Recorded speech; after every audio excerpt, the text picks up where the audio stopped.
Hey guys, welcome back to Technique Tuesday. This is Ballroom Feed. We're going to do a quick dive into some basic room alignments we're going to see in the American Smooth style that we reference in some of our videos. So, the most common room alignment, like the direction we are facing in the floor, more or less, is line of dance. Line of dance is this rectangle around the floor that we travel around to the left like a racetrack or counterclockwise around the floor. All right, so if I'm now looking straight down with the camera, this is line of dance. This is me traveling down line of dance, right? So when anybody refers to this, that's what's happening. I'm traveling straight down line of dance.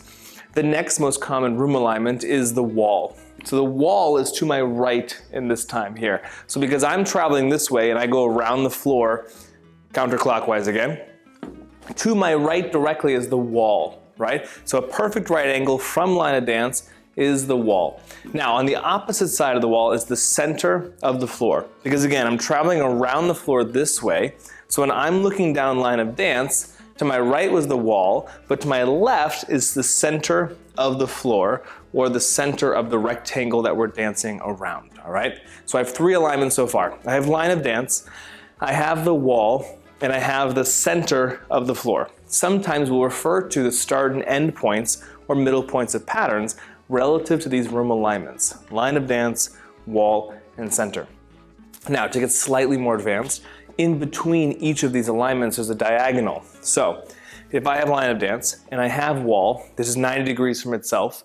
If I meet them in the middle, 45 degrees, this is diagonal wall. It is quite literally a diagonal line on the floor, and we're gonna say diagonal wall because it's closer to the wall, right, than it is the opposite, which we'll talk about in a second, right? So I have line of dance, I have wall, and they meet in the middle at diagonal wall.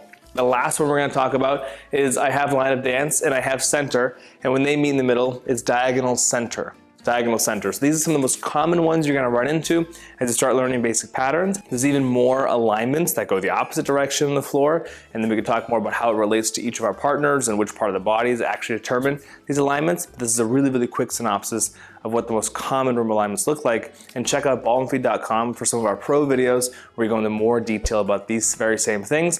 Hundreds of videos on the website. If you liked the video, if you learned anything from it, please like it, and if you comment, we'll answer your questions like we do in a lot of our Technique Tuesday videos, and we'll see you next time. Thanks.